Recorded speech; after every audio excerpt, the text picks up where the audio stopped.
d'arriver à New Delhi. Donc a priori, je sais pas, il faisait indiqué 36, enfin il est quand même 10h30 du soir. Le vol s'est bien passé, j'ai récupéré la valise rapidement, j'ai récupéré mon visa parmi les premiers. Et bon, c'est vrai que normalement il faut voyager léger, mais j'ai une énorme malle. Il faut dire qu'il y a tout dedans, il y a le casque, il y a les bottes, il y a les gants, il y a le blouson, il y a les sacoches cavalières, etc. D'ailleurs, je vais vous montrer, vous n'allez pas être déçus. Une fois dans l'hôtel, première chose que j'ai faite, j'ai coupé la clim parce qu'il fait un froid de canard là-dedans. Pareil dans la voiture, j'ai remis le pull alors qu'il doit faire 30 degrés ce soir à New Delhi. Voilà, mais bon, la chambre est sympa, voilà, je vais pas faire de vieux os.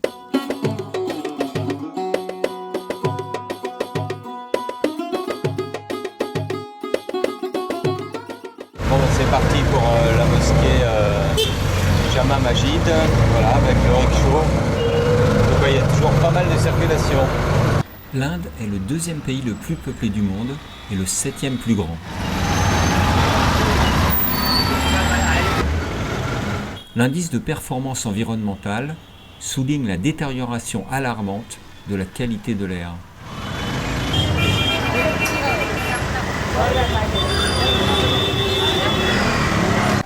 La Jama Masjid, dite aussi Grande Mosquée de Shahjahanabad ou Grande Mosquée de Delhi, est l'une des plus grandes mosquées de l'Inde. Elle peut accueillir jusqu'à 25 000 personnes. Construite entre 1644 et 1656 sous le règne de l'empereur moghol Shah Jahan, elle est revêtue de grès rouge. Elle se compose d'une grande cour pavée surrehaussée sur laquelle donnent 3 hautes portes, une sur chaque côté.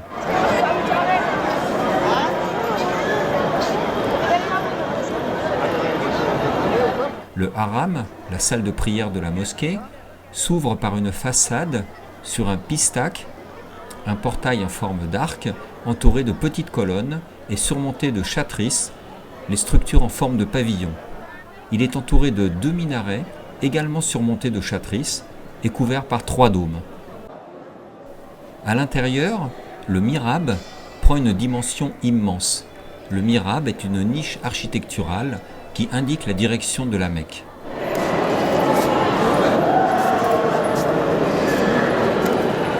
Par un escalier très étroit, il est possible de monter tout en haut d'un minaret, à partir duquel on a une vue sur tous les quartiers qui entourent Jama Masjid.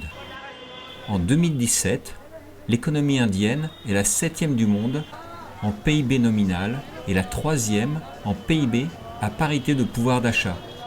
L'Inde, pays à forte croissance économique, est considéré comme un nouveau pays industrialisé. Cependant, certains problèmes comme la pauvreté, l'analphabétisme ou la corruption restent très importants. Si vous désirez acheter un klaxon, c'est l'endroit, c'est le moment, c'est l'instant, n'hésitez pas, vous avez tout le choix qu'il faut. Alors, après la visite de la mosquée, du coup, je me suis arrêté dans un resto. Je sais pas, je vais bien voir, ils m'ont filé la carte. Voilà, je suis dans une rue passante. Bon, comme d'hab, je découvre. On va voir ce qu'ils me proposent à manger. Demi-poulet tandoori et pleine naan. Voilà, il n'y a plus qu'à manger. À la main, j'imagine, parce que les seuls couverts que j'ai, c'est une cuillère. Donc je vais pas encore manger le poulet à la cuillère, mais ça va venir, voilà. Et puis il y a un petit peu de sauce avec, je sais pas ce que c'est.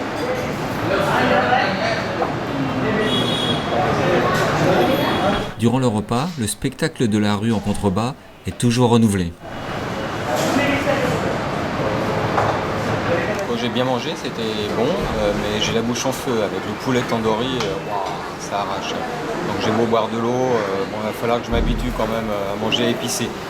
Avant de rentrer à l'hôtel avec un rickshaw, je teste un jus de canne à sucre. C'est très bon, mais conditions hygiène, je ne suis pas persuadé que ce soit idéal.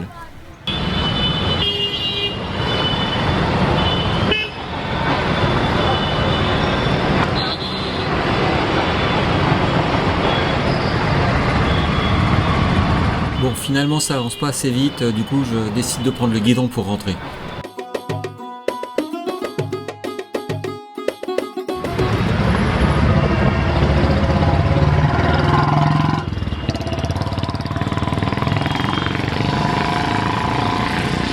Je Carolbag, voilà, c'est à 40 minutes de l'hôtel. A priori, c'est une adresse qui a été donnée sur le guide que Vintage Ride m'a remis. Et c'est plein de mécaniciens moto. Il paraît qu'il y a des pièces, des motos dans tous les sens et tout ça. Bon, bah, je vais aller un petit peu à l'aventure, voir ce que ça donne.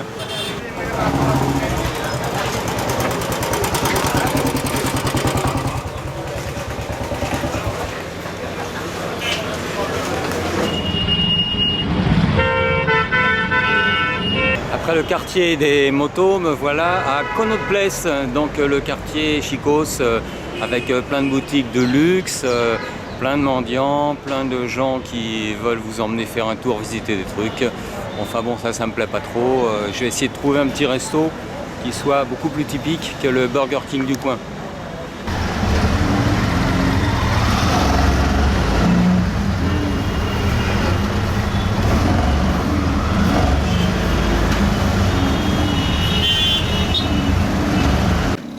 Finalement, je me retrouve au même restaurant qu'hier, qui était très bien.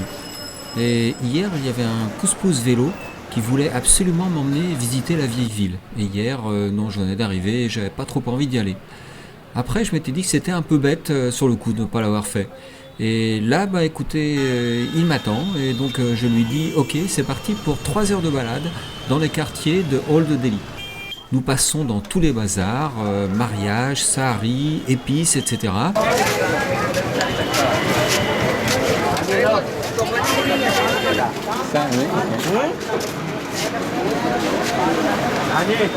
Et nous descendons même du vélo pour rentrer dans le marché en gros des épices. Je tousse, j'éternue tellement les odeurs sont prenantes. Nous montons sur le toit, nous avons une très belle vue sur le hall de Delhi, le Fort Rouge et les monuments avoisinants. Nous repartons, nous longeons des grands parkings, des grandes avenues et je propose au conducteur de boire un petit coup et il refuse bien qu'il transpire pas mal. D'après les affichages, il fait entre 34 et 37 degrés. Bon, je commence à en avoir un peu marre de tous ces embouteillages, ce bruit ambiant insupportable et je dis au chauffeur que nous allons arrêter. Évidemment, il veut encore m'emmener voir un autre bazar.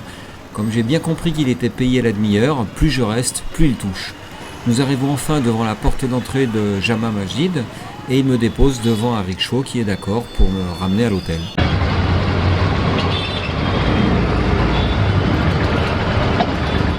Nous sommes arrivés à Nalagarh après une journée de voiture, voilà, 7 heures de voiture. Il devait faire 30 degrés dans la voiture. Effectivement, c'était pas la première étape la plus agréable. Mais toutes les motos sont là, on voit derrière. Et puis tout à l'heure, on va aller vers 5h30, on a rendez-vous ici pour aller commencer à faire une petite balade pour la reprise en main.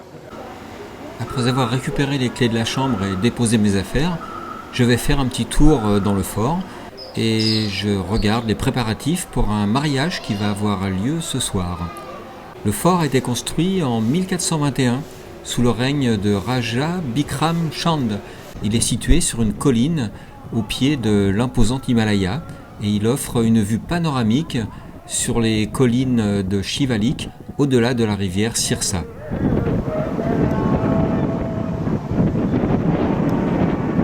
L'attraction principale de Nalagarh est le fort du même nom, le fort Nalagarh, qui attire des touristes de tout le pays. Outre les attributs royaux attachés à l'endroit, Nalagarh embrasse avec succès la croissance dans l'acier, les produits chimiques, le cuir et les brasseries et est une ville industrielle en plein développement. L'endroit est parsemé de ruines de nombreux forts autour de la vallée, notamment les forts de Chamba, Surajapur, Ranar et Malaon.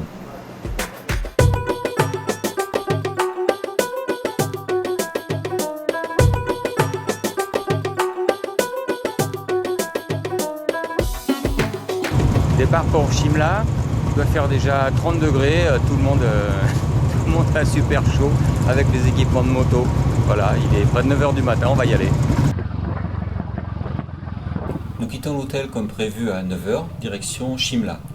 Il y a un peu plus de 80 km de route en assez mauvais état.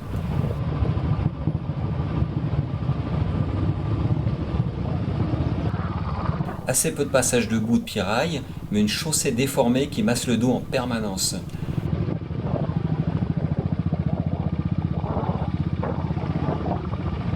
Rajiv roule devant, suivi par Agnès, Alain et Catherine sur la même moto. J'admire les 2 passagères qui vont faire le trajet, car elles ne doivent pas être à la fête sur de telles routes. Sylvain est devant moi et son père Rémi me suit, puis viennent Jean et Gervaise en passagère. Un peu plus tard, Gervaise testera la position en indienne derrière Jean. Bon, pas très confortable. Lionel et Charles-Antoine ferment la marche, phare allumé, pour que Rajiv, d'un coup d'œil, puisse voir que tout le monde est bien là. Nous croisons de nombreuses vaches, mais la plupart du temps elles sont placides et ne bougent pas au passage des véhicules. Nous faisons 3 arrêts pour boire un chai, prendre des photos ou simplement nous relaxer. Les bus, les camions et les voitures venant en face sont la plupart du temps très sympas. Soit ils se rangent bien sur le côté, soit carrément ils s'arrêtent pour nous laisser passer. Un salut de la main pour les remercier et nous continuons la route.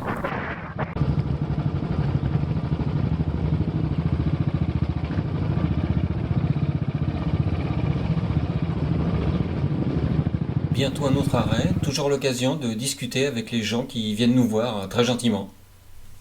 Which is the name of the village? Village Badalag. Okay. Badlag. Badhalag. Badalag. Okay. And we are far away from Shimla? 45 kilometers from Simla. Okay.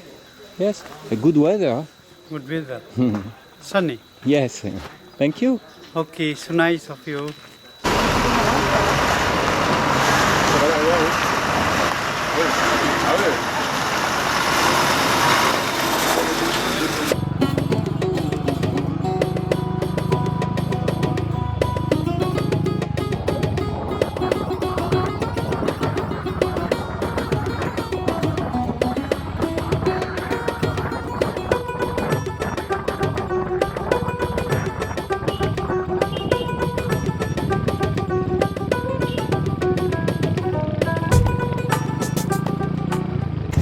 En arrivant à Shimla, la vue est magnifique depuis le bas. Des maisons multicolores accrochées à flanc de montagne, je ne me lasse pas du paysage. Shimla fut la capitale d'été des Britanniques de 1864 à 1939. Elle se situe à environ 365 km de New Delhi. De là, les Britanniques gouvernaient environ 1/5 de la population mondiale. Bon alors, vos premières impressions sur la journée là? Ah bah, super, très bien. Des virages, de bon bitume, au top. Nous venons d'arriver à Shimla, on est en partie de Nalagarh. Rien de spécial à signaler. Bon, on roulait pas très vite, on roulait à 20-30 km/h. Il y avait la route normale, la piste, un peu de boue, des routes étroites. On a tous roulé les uns derrière les autres tranquillement. On s'est arrêté pour déjeuner à 5 km de Shimla. Quand on arrive, c'est magnifique. Il y a toutes ces maisons qui sont accrochées sur la montagne de toutes les couleurs. C'est vraiment magnifique. Donc on s'est arrêté. On attendait un petit moment que le riz et le poulet arrivent. Mais ça permet de discuter, de commencer à faire connaissance avec tout le monde. Et puis là, on est à l'hôtel. Rendez-vous dans 2 heures pour le dîner et puis pour le briefing pour demain. Qu'est-ce que tu fais tout seul sur ton banc? J'essaye de dessiner notre hôtel et c'est une catastrophe parce qu'il est biscornu de tous les côtés et je vais jamais y arriver.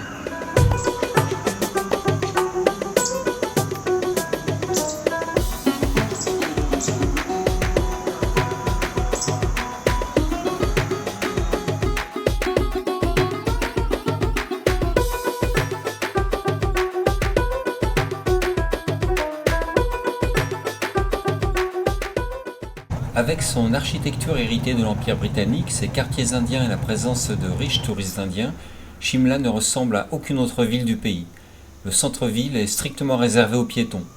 À côté de la grande place, Christ Church est la 2e église la plus ancienne du nord de l'Inde. Nous n'aurons malheureusement pas l'occasion d'aller la visiter. On ne peut pas pour aller à l'église. Oui. Les motos ne sont pas permis. Il faut aller en marchant. Ouais. Alors, je pense que c'est mieux. Car l'autre option, c'est d'aller autour. Il y a un autre endroit où on peut laisser les motos et puis encore une fois, on doit marcher. Cet endroit, le Mall Road, est Oh, alors je pense que ça sera mieux de laisser l'église. Nous partons à 9 h pour 180 km de route en lacet.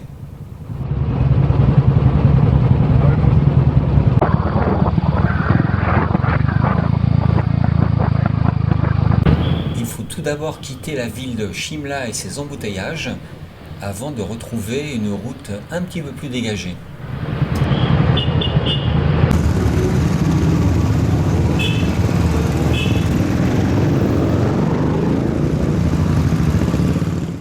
La route serpente sur les contreforts himalayens jusqu'à Sarahan, qui marque l'entrée dans la vallée mythique du Kinoar.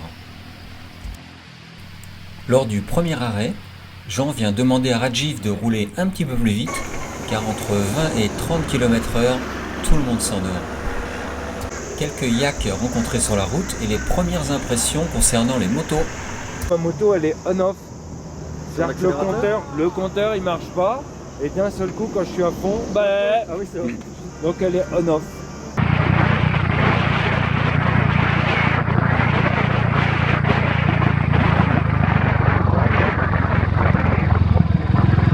Alors c'est l'étape du midi, voilà, il est 14 h, il n'est pas midi, il est 14 h. On s'est payé toute la route de montagne, c'était magnifique avec les pommiers qui étaient recouverts pour éviter la chaleur, etc.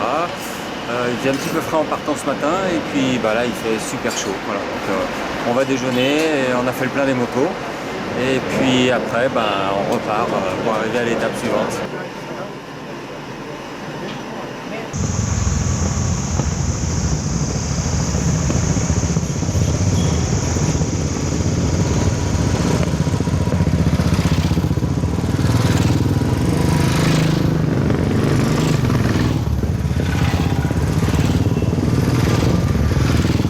L'avantage de filmer les motos qui passent, c'est que après, pour rejoindre le groupe, ça me permet d'allumer un petit peu dans les virages.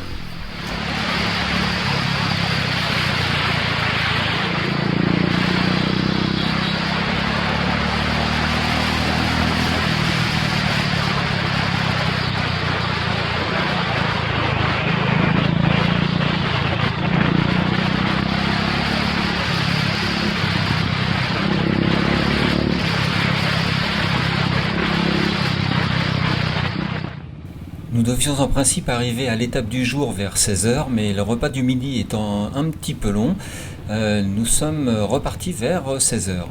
Nous empruntons le même genre de route pour monter dans la montagne, avec en prime passage d'une cascade, un peu de boue et beaucoup de poussière. Juste avant la cascade, Charles-Antoine ne bosse plus, un fusible à lâcher, et heureusement, Atul a vite fait de le réparer. Nous arrivons à Sarahan, un petit village de l'Himachal Pradesh. C'est le site du temple Bhima Kali qui est dédié à la déesse mère Bhima Kali. Cette divinité présidait les dirigeants de l'ancien état de Buchar. Le temple est situé à environ 170 km de Shimla. Le village Sarahan est connu sous le nom de Porte du Kinoar.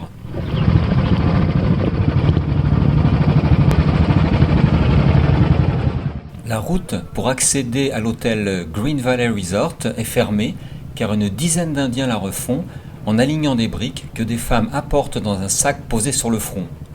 Il faut descendre 2 marches avec les motos sans se louper car en face, c'est le trou.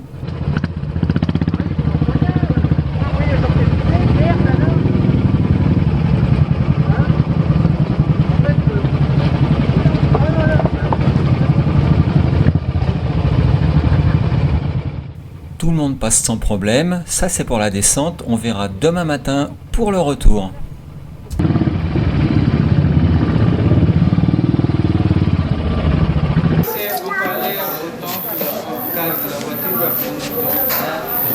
On s'installe à l'hôtel et ensuite on va visiter le temple et faire quelques courses. Alors, est-ce qu'il y a du sel de l'Himalaya quelque part? Encore, depuis 2 ans, on a demandé partout. Et il y en à a pas? Ladakh, on a personne, même les gens ici sont surpris. Ah ouais. Fiscal cell. D'accord.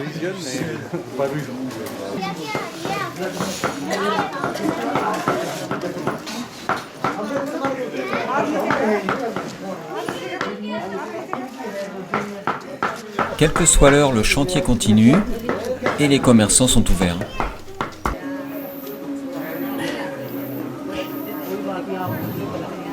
Nous venons d'arriver à Sarahan, donc c'était une journée quand même avec pas mal de kilomètres, 180 km, des routes de montagne très jolies, des paysages très jolis, toujours des maisons à flanc de coteaux, de la végétation, tout ça. Et puis ce soir on est allé visiter le temple, alors là il faut que je mette mes lunettes et que je regarde comment il s'appelle, le temple Bimakali, voilà. Et là c'était exceptionnel parce que c'était la fermeture, il y avait de la musique, donc en rentrant il fallait se déchausser, et il fallait enlever les chaussettes, enlever iPhone, enlever appareil photo, vidéo, enfin tout quoi, mettre quelque chose sur la tête, et on montait au deuxième étage par de petits escaliers. Là il y avait des femmes qui jouaient des tambourins, des instruments de musique, après il y avait des personnes en dévotion devant un petit temple avec de la fumée tout autour. Non, c'était très, très intéressant.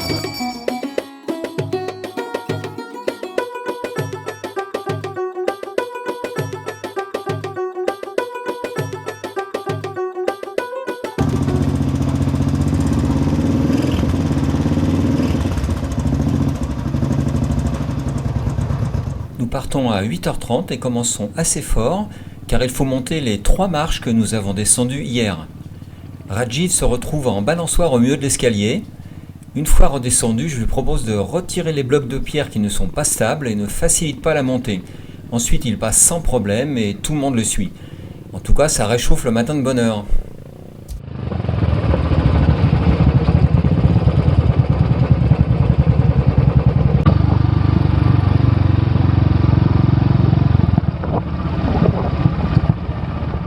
Nous remontons la vallée de la Sutlej sur la fameuse route Hindustan-Tibet, voie de communication millénaire entre Lhasa et la plaine du Pendjab.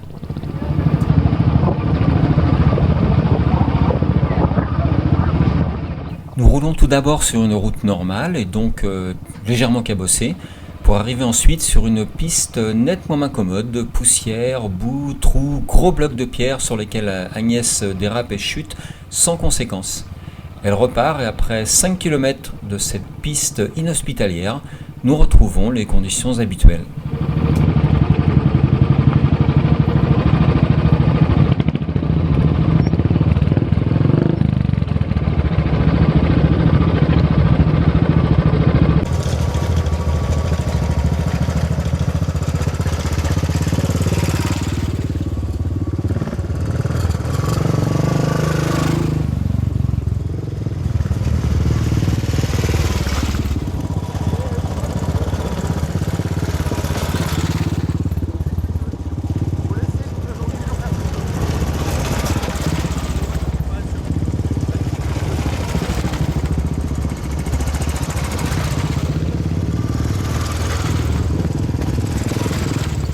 De temps en temps, je prends prétexte de filmer et photographier pour pouvoir rouler à ma main ensuite en essayant de rattraper le groupe. Et je me fais vraiment plaisir en gardant une énorme marge de sécurité.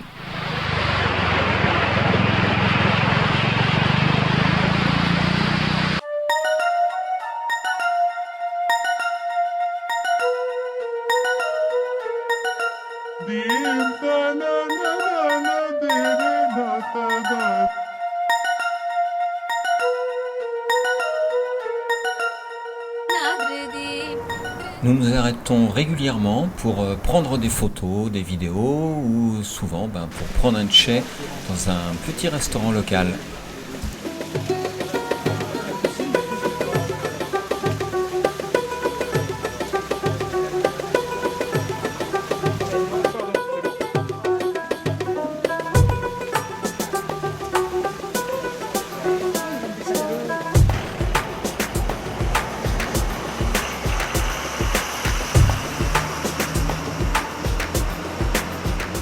En repartant, nous longeons 3 impressionnants barrages. De gros panneaux indiquent de faire attention à la montée rapide de l'eau dans les canyons.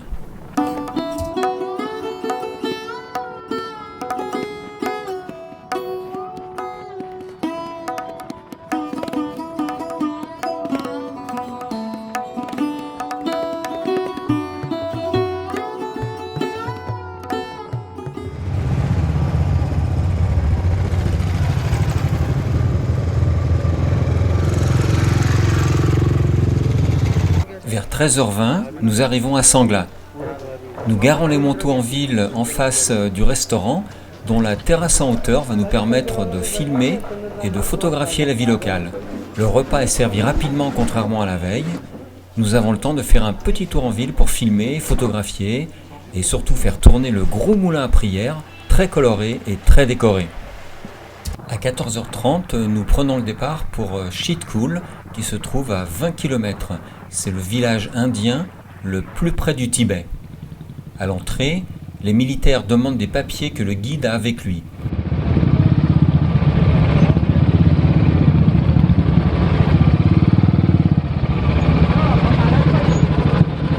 On est à Sama, c'est le village le plus proche de la frontière tibétaine. Nous sommes à 2700 mètres et le fait de monter les ruelles pentues fait bien ressentir la fatigue déjà accumulée depuis le début du voyage. Un petit torrent coule dans le village, faisant entre autres tourner une meule. Une petite cabane très colorée indique bathroom. J'imagine que c'est pour faire joli, car l'eau du torrent ne doit pas vraiment être très chaude. Avant de repartir, je mets la combinaison de pluie. Il ne pleut pas, mais j'ai pas très chaud et ça va bien me garder la chaleur. Agnès monte dans le camion et donne sa moto à Atul, qui l'échange avec celle de Charles-Antoine, ce dernier se demandant s'il n'y a pas un petit bruit suspect sur sa moto. Nous arrivons à l'hôtel, contents de déposer les motos et de trouver nos chambres.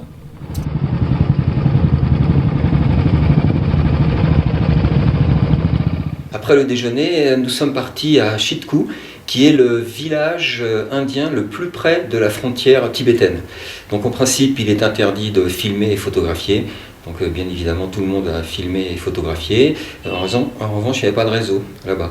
Voilà, on a eu une légère pluie en arrivant, très légère. Moi, j'ai mis la combine pour redescendre, mais non, il n'a pas plu, il y avait un peu de brume. Et on est arrivé ici, il était 6h15, donc peu avant la tombée de la nuit. Voilà, l'hôtel est rustique, ça va, du moment qu'on peut dormir, c'est bien. On est tous un peu cassés, là, par la piste, la route et tout ça. Moi, le premier. et voilà. Donc, on a rendez-vous à 8h pour le dîner, et puis on va continuer.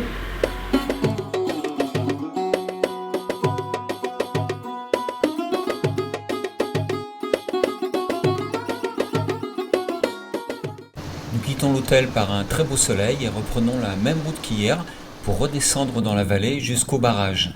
Sous le soleil dans l'autre sens, on dirait vraiment une route différente.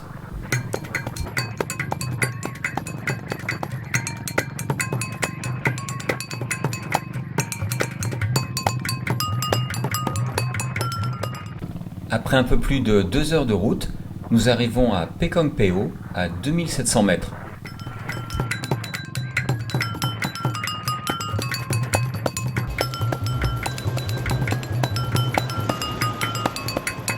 Comment s'est passée la matinée? Ah, excellent. Très belle descente. Bon, c'est pas vrai, Jean-Pierre. Vertigineuse. Et puis nous avons franchi un barrage et nous avons rencontré une zone de travaux considérable. Et là, nous sommes face à l'équivalent du Mont Blanc, avec le Mont Blanc du Taku. Et puis on arrive, le Mont Maudit, et puis on arrive en haut. Voilà. Voilà, tant qu'à faire, après la poussière, autant se faire avoir des chaussures bien propres et bien cirées. Voilà, tout ça pour 20 roupies, donc ça va, c'est dans le budget. Après avoir mangé un poulet en sauce délicieux, nous retournons au parking où il fait très chaud. Je ne mets pas de pull et nous commençons la montée par une route dans l'état habituel, totalement défoncée sur quelques mètres, puis en parfait état un peu plus loin. Partout, des panneaux indiquent de faire attention aux tirs déclenchés pour faire ébouler les pierres. Nous roulons sous les demi-tunnels de roche d'un côté et au bord du précipice de l'autre. En cours de route, nous nous arrêtons à un poste de contrôle. À partir de là, il est interdit de filmer et de photographier. Nous retirons les caméras des casques, puis 10 km plus loin, nous nous arrêtons pour les remettre. Le paysage est fabuleux. Nous roulons sur une route étroite, serpentant le long de la montagne et de la vallée, qui s'éloigne de plus en plus. Nous faisons quelques arrêts photos, et je filme le groupe passant devant moi sur un pont, et Rémi me filme du haut de la route, dans les lacets en contrebas.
fois encore, le fait d'avoir filmé les autres me permet de rouler un petit peu plus fort pour rejoindre le groupe.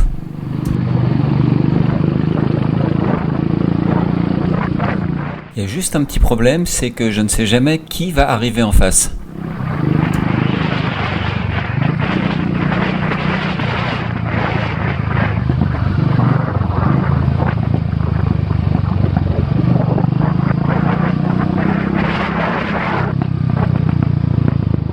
Nako est situé à 117 km de Kalpa, au nord de l'Inde, près de la frontière indo-chinoise, dans la région transhimalayenne du district du Kinnoar, dans l'Himachal Pradesh.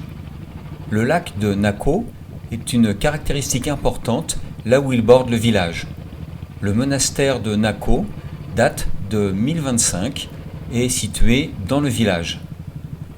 Le monastère de Nako dans la partie supérieure du village et le lac de Nako sont des points de repère importants pour ce village. Les pommes et les abricots séchés au soleil sont les produits agricoles du village. On vient d'arriver à Nako, donc on est à 3700 mètres. On sent un petit peu quand on bouge. Voilà, on est parti de Sangla ce matin. On s'est arrêté à Reconpeo de bonne heure. Voilà. Il a fait chaud toute la journée. Moi j'étais en t-shirt sous le blouson. Juste ce soir en arrivant, le pull c'était nécessaire. Voilà, des petits trous en lacets sympas dans la montagne. On a quitté le végétal pour arriver dans le minéral. C'était une très très bonne journée. Voilà, c'est bien marré, c'était vraiment super.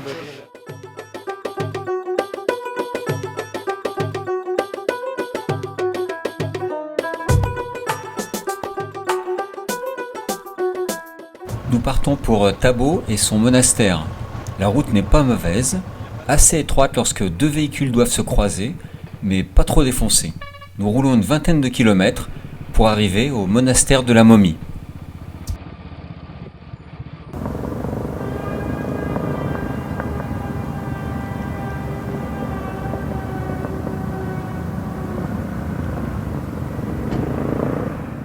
Il fait un grand soleil, la température est agréable et les routes en lacets sont un vrai plaisir, surtout quand on peut rouler vite pour rejoindre le groupe.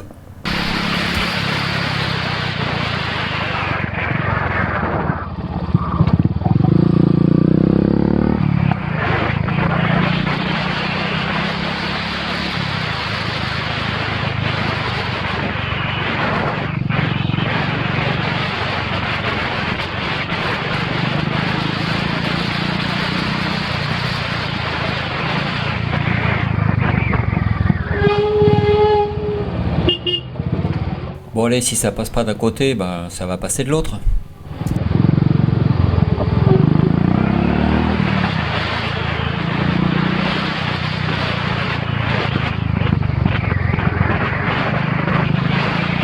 Arrivé au monastère de la Momie. Sangha est une momie bien conservée qui a été trouvée par l'armée lors d'un tremblement de terre. La datation indique qu'elle a 565 ans. La momie est dans une petite cabane en terre à côté d'un monastère en construction qui abritera un moine. Une buvette se trouve en face du monument. Nous prenons thé noir et chai.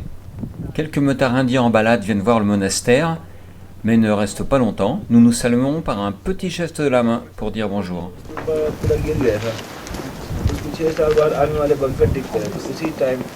Ah mais j'y pense, peut-être que vous avez envie de voir la momie vous aussi.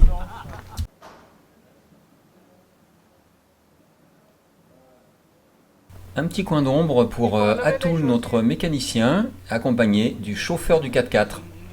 Alors, 23,9 degrés et 3568 mètres.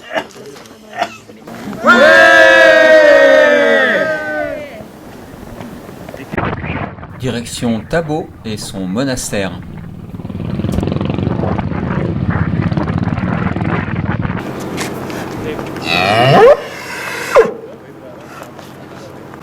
Alors, quelques impressions avant que tout le monde arrive Quelques impressions, sur le voyage. Route fantastique ce matin, comme tous les jours. Vallée exceptionnelle dans le Spiti. Très cool. Visite de la momie en pleine montagne, cette momie de 565 ans, je crois. Très très intéressant. Et puis là, nous attaquons, avant le déjeuner, une visite de monastère.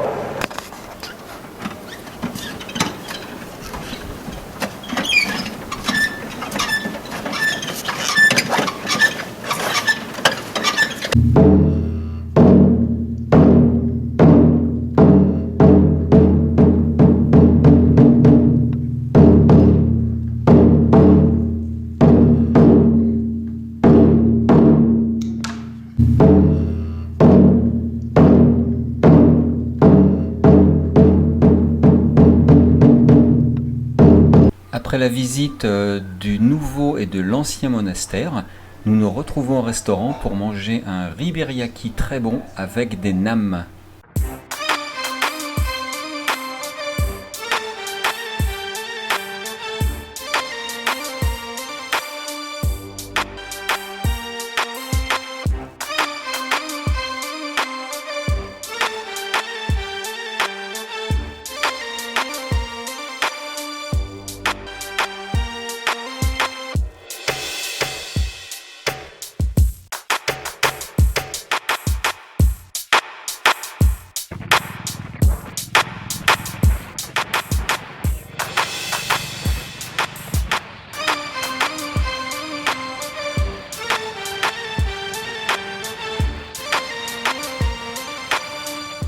La ville de Kasa est le quartier général de la vallée éloignée de Spiti, dans l'Himalaya occidental de l'Inde.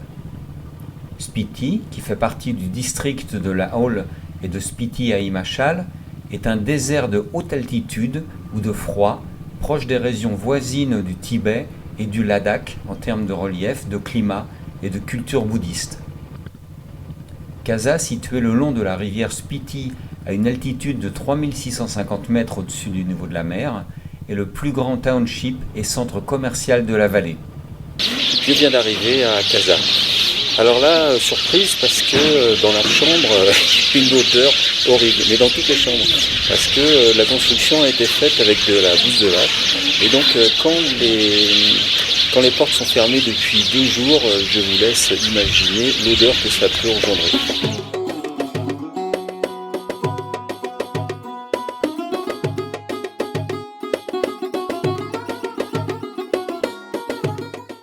De bonne heure ce matin, il a neigé. La neige s'est transformée en une petite pluie fine. Rajiv propose d'aller visiter le petit village de Dankar, où se trouve un temple bouddhiste. Dankar Gompa est un village et aussi une Gompa, un temple bouddhiste, situé à 3894 mètres d'altitude dans la vallée de Spiti, au-dessus du village de Dankar, entre les villes de Kasa et de Tabo. Alors Rajiv, où est-ce qu'on est? Voilà, Oui. ici. Il y a marqué quoi? Dhankar C'est- Monastery, C'est un vieux monastère? un vieux monastère. Est-ce qu'il y a encore des gens qui y habitent? Non, pas ici. Ils habitent là-bas.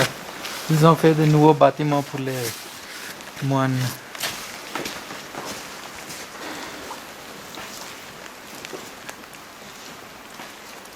Dang signifie falaise et Kar signifie fort. Dankar signifie donc fort sur une falaise. Le Dukang de Dankar, ou la salle de réunion principale, a une statue en argent grandeur nature de Vajradhara, lettre diamant, placée sur un autel en verre et décorée de foulards et de fleurs. Kasa, ton univers impitoyable. Voilà, donc on a fait étape. On est samedi 22 septembre. Il pleut depuis ce matin. Il y a même eu un petit peu de neige. Ce matin, on est allé à Dankar, donc visiter le monastère, mais on y est allé en minibus. Et puis, il y avait du brouillard, il y avait de la pluie. Quand on est rentré dans le monastère, après s'être déchaussé, évidemment, on avait les pieds trempés. Voilà, mais bon, ça fait partie du truc. Et puis, là, tout le monde attend un petit peu que les magasins ouvrent pour peut-être acheter des paires de chaussettes un peu plus chaudes. Voilà, parce que les 2-3 jours à venir, a priori, ça va être assez froid.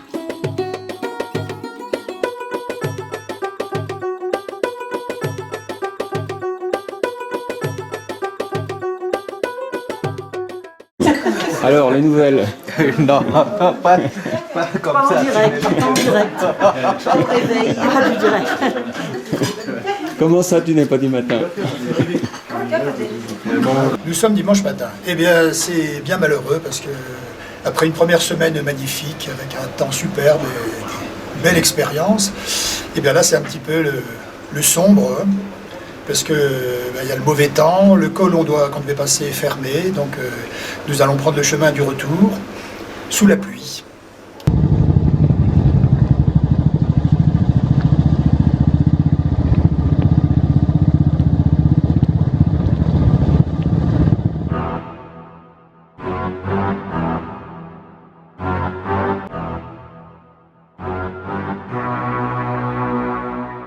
Après quelques kilomètres, nous commençons à rouler sur de la pierraille qui vient des éboulis de la montagne au-dessus de nous.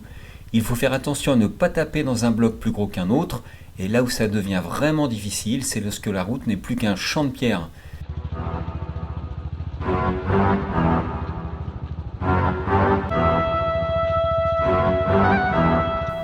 Après le champ de pierre, les passages dans la boue ne sont pas mal non plus.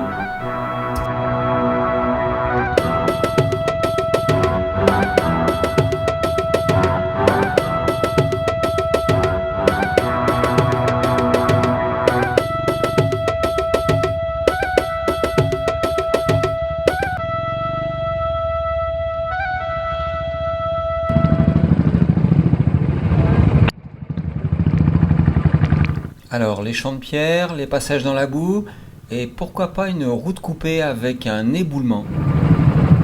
On va pas traîner.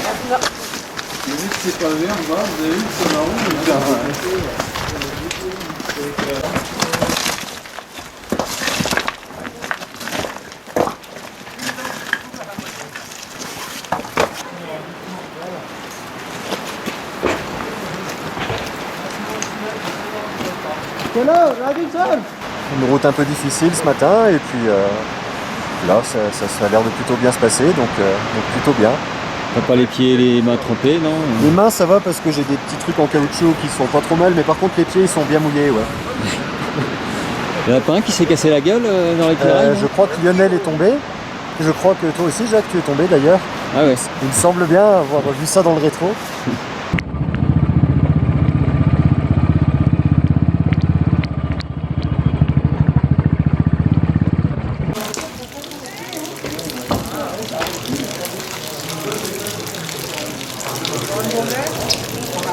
Plus c'est dur, plus c'est beau. Ah oui. Il y a eu un petit passage, il y a eu quoi là? Ouais, il y a eu quelques chutes, mais sans gravité, donc tout va bien. Et après il y avait un gros truc au milieu de la route, non? Un gros truc. Je sais pas, il y avait des gens qui déblayaient tous.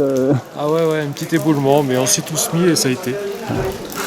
À 14h, nous nous arrêtons pour déjeuner dans un petit village où un couple nous prépare un délicieux repas. Allô?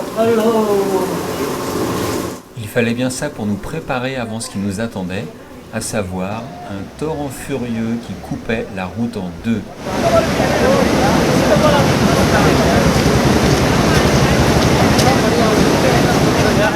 Après avoir dégagé la voiture qui coupait le passage, il a fallu passer toutes les motos. Le 4x4 n'a pas pu passer et le chauffeur nous rejoindra dans la nuit une fois que le torrent aura un petit peu gelé pour qu'il puisse passer dessus.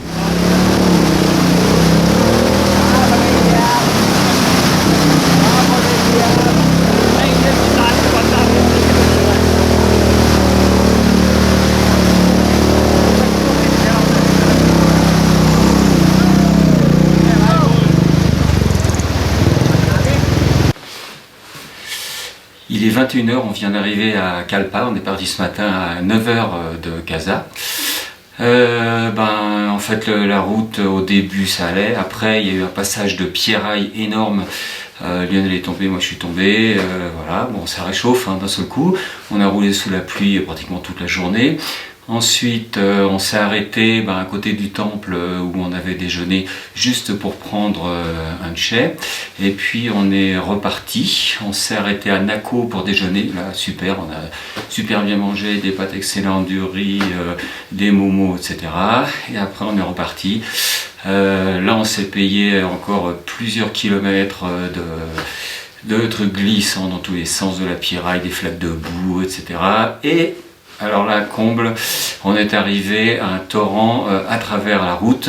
D'abord, il y avait une voiture qui était bloquée, tout le monde s'y est mis pour essayer de la dégager, tous les Indiens avec des câbles et tout ça. Et après ça, ça a été une chaîne d'entraide pour passer les motos. Le truc, ça a mis des heures, enfin peut-être pas des heures, mais enfin très très longtemps. Le pick-up n'a pas pu passer, donc de toute façon, lui il va attendre demain matin pour passer.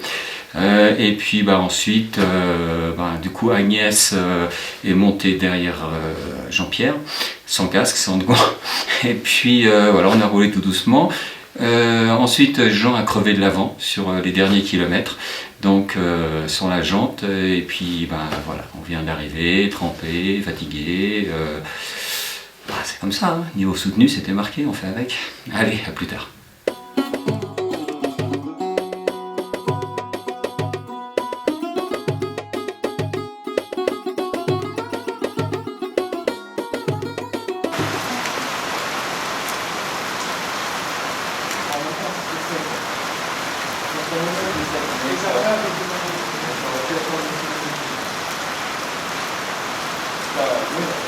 Si c'est comme ça, alors c'est mieux d'aller dans la voiture.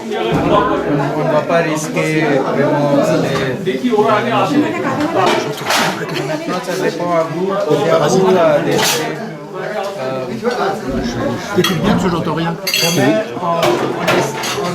On doit aller à Shimla. Nous réserver aussi à Shimla. Et on ira en bus à Shimla? C'est 200, plus que 230.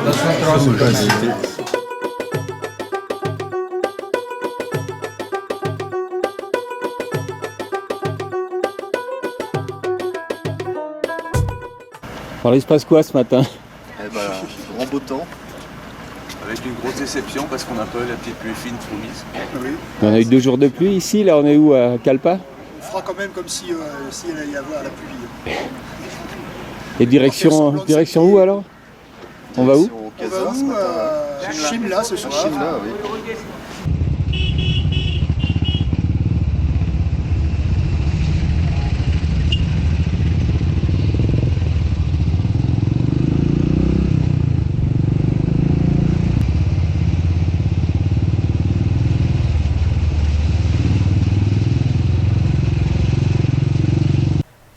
Après une route sans problème, pour le repas de midi, nous retrouvons le restaurant le Mahesh Regency où nous avons déjeuné déjà à l'aller. Et là, Rajid a téléphoné pour préparer le repas, ce qui fait que nous mangeons assez rapidement. Comme à chaque fois que nous nous arrêtons, Atul vérifie les motos et répare ce qui doit l'être. Il y a toujours de nombreuses vaches de tous les côtés, aussi bien debout qu'allongées sur la route, regardant placidement autour d'elles, ou bien marchant pour aller on ne sait où. Histoire de terminer le voyage en beauté, un petit peu debout, avec, pourquoi pas des ânes en plus.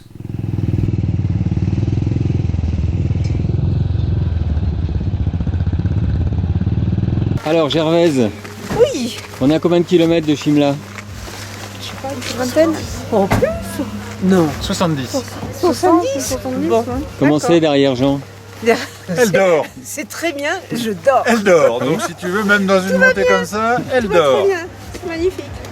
Et le temps aujourd'hui, comment c'était? Bien mieux. Une belle éclaircie. Nous avons eu chaud, mais maintenant une petite fraîcheur. Alors donc l'arrêt est le bienvenu pour pouvoir se rhabiller. C'est la fin du périple moto.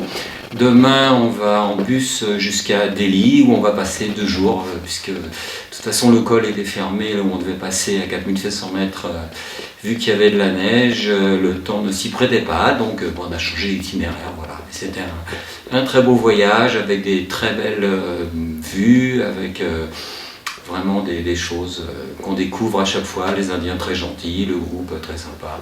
Voilà, c'était un beau voyage et puis il ne reste plus qu'à penser au prochain.